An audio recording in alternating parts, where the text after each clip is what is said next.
दोस्तों नमस्कार। Colonel Ajay, CEO Ajay astro money group first global astro finance digital channel से आपसे मुखातिब होता हूँ। आज 26 अक्टूबर सन 2023। दोस्तों आज के एपिसोड में हम चर्चा करेंगे प्याज के ऊपर। दोस्तों अजय एस्ट्रो मनी ग्रुप संभवतः देश का पहला चैनल है जो 42 कमोडिटीज पर आपको लगातार अपडेट और विश्लेषण देता है और तेजी आने से पहले तेजी के संकेत और मंदी आने से पहले मंदी की बात करता है। दोस्तों आप हमारे चैनल पे नए हैं और अभी तक सब्सक्राइब नहीं किया है तो उसको पसंद आने पे सब्सक्राइब अवश्य कीजिएगा। साथ साथ यदि आप फेसबुक पे देख रहे हैं तो पेज को लाइक अवश्य कीजिएगा, साथ साथ फॉलो कीजिएगा और यदि आप यूट्यूब पे देख रहे हैं तो बेल आइकन यानी घंटी के निशान को दबाकर आप इसको सब्सक्राइब कर सकते हैं। दोस्तों मैं आपको याद दिलाना चाहता हूं कि 19 अगस्त को प्याज के निर्यात पर 40% का इंपोर्ट ड्यूटी लगाई थी। उस वक्त भी हमने कहा था कि इसमें घबराने की कोई बात नहीं है, समय आने पर यह शानदार तेजी दिखाएगा और अक्टूबर महीना निर्णायक साबित हो सकता है।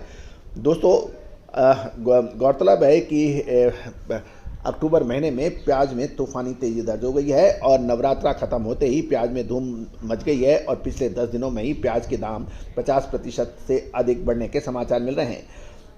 महाराष्ट्र के नासिक में प्याज की कीमतें 4500 रुपये के उच्चतम स्तर पर देखी जा रही हैं और देश की राजधानी नई दिल्ली में कई शहरों में प्याज की कीमत 70 रुपये प्रति किलो के भाव बताए जा रहे हैं।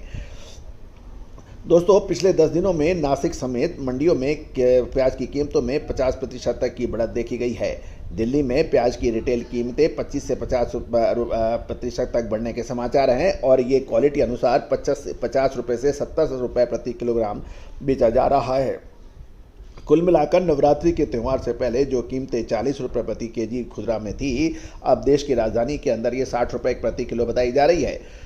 दोस्तों पहले नवरात्रि के दौरान मांग कम होने के कारण कीमतें बढ़ना बंद हो गई थी, लेकिन अब बाजारों में तेजी आनी शुरू हो गई है। जबकि 2 महीने पहले महाराष्ट्र के उत्पादक क्षेत्रों में ऊंची कीमतें थी, लेकिन जब सरकार ने स्थानीय उपलब्धता बढ़ाने के लिए निर्यात शुल्क लगा दिया था।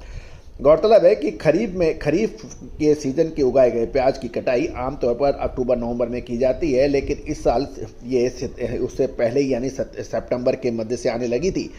महाराष्ट्र में बुआई का क्षेत्र 36% की कमी के साथ मात्र 58,000 हेक्टेयर में प्याज के बुआई के समाचार हैं और खरीफ की फसल नवंबर के आखिरी सप्ताह तक आने की उम्मीद है और उसके बाद ही बाजारों में कुछ दोबारा मूवमेंट बनेगा। गौरतलब है कि गुजरात में प्याज की कीमतें आज बढ़कर 940 रुपये प्रति 20 किलोग्राम हो गई है और जो कि नवरात्रि से पहले 400 से 450 रुपये थी, जो बढ़कर 940 रुपये प्रति मन यानी प्रति 20 किलोग्राम बताई जा रही है। नासिक यानी महाराष्ट्र में प्याज की कीमतें 3100 रुपये से 4500 रुपये प्रति क्विंटल रही और औसत कीमतें 4200 रुपये प्रति क्विंटल तक पहुँच गई हैं, जो 2 दिन में ही 800 रुपये बढ़ने के समाचार हैं। प्याज बाजार में आने वाले दिनों में कीमतों के अंदर अब एक असमंजस बन गया है कि क्या इन बढ़े हुए भावों पर माल बेच लेना चाहिए या और तूफानी तेजी जारी रहेगी। दोस्तों जैसे हमने आपको पहले भी अपडेट दिया था कि 19 अगस्त को प्याज के निर्यात पर 40% का शुल्क लगाया था, लेकिन साथ साथ सरकार ने सब्सिडी दरों पर प्याज खरीदने के लिए भी निर्णय दिया था। नासिक के जनौरी पंथक अंतर्देशीय कंटेनर डिपो मालिकों में जुलाई में प्रति 50 कंटेनर जो निर्यात होते थे वो घटकर 29 कंटेनर तक रह गए थे। अगस्त में शुल्क लगने के बाद ये 24 कंटेनर रह गए थे। हालांकि सितंबर और अक्टूबर में निर्यात फिर से बढ़ना शुरू हो गया है। जनवरी में के निर्यात डिपो से जुलाई में 42,268 टन का निर्यात हुआ था, जो घटकर अगस्त में मात्र 21,832 टन रह गया था और सितंबर में निर्यात बढ़कर फिर 31,000 टन हो गया है। अक्टूबर में महज 14 दिनों में ही 18,000 टन प्याज का निर्यात होने के समाचार मिल रहे हैं। महाराष्ट्र की नासिक डिस्ट्रिक्ट की लासनगांव, जो कि प्याज की सबसे बड़ी मंडी मानी जाती है, वहां 3 अक्टूबर को प्याज की कीमतें 2050 रुपये थी, जो बुधवार को बढ़कर 4200 रुपये हो गई है।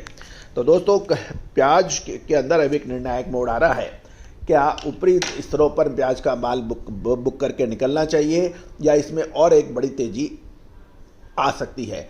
दोस्तों प्याज का बाजार एक चक्रव्यूह के समान होता है। इसमें ये टाइमली एंट्री और टाइमली एग्जिट यानी अंदर घुसने के साथ साथ बाहर निकलना उतना ही महत्वपूर्ण होता है, जो कि प्रत्येक बाजार के लिए महत्वपूर्ण होता है। याद कीजिए जीरे के अंदर, धनिये के अंदर, गवार सीड के अंदर, चने के अंदर गेहूं के अंदर, ये सभी चीज़ें लागू होती हैं। और जो भी व्यवसायी हमारी विशेष रिपोर्ट जानना चाहता है आगामी 1 महीने से 1.5 महीने के अंदर प्याज के अंदर क्या होने की संभावना है, वो संपर्क कर सकता है, जो भुगतान करने पर ही उपलब्ध होगी। दोस्तों, आपने हमारे चैनल को बहुत प्यार और सम्मान दिया है, लगभग 95 लाख से अधिक व्यू, साथ साथ 86,400 से अधिक रजिस्टर्ड यूजर इस बात की सूचना दे रहे हैं, इस बात की गवाही दे रहे हैं कि आपने कितना प्यार हमारे चैनल को दिया है। दोस्तों, अजय एस्ट्रो मनी गुरु का हमारा प्रयास है, इसको देश का ये सर्वोत्तम चैनल कमोडिटी में माना जा रहा है, लेकिन हमारा प्रयास ये रहेगा कि आने वाले कुछ वर्षों के अंदर इसको एशिया और पूरे ग्लोब के अंदर एक ऐसा चैनल बनाया जाए जो कि 4 से 5 भाषा में होगा और हर कमोडिटी और बाजार का इसमें संक्षिप्त जानकारियाँ मिल पाएगी। ये आप ही के सहयोग से हो पाएगा।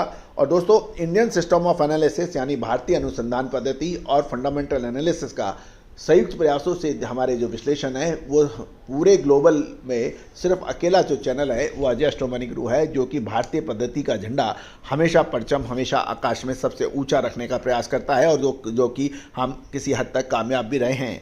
All the very best, good luck, happy trading.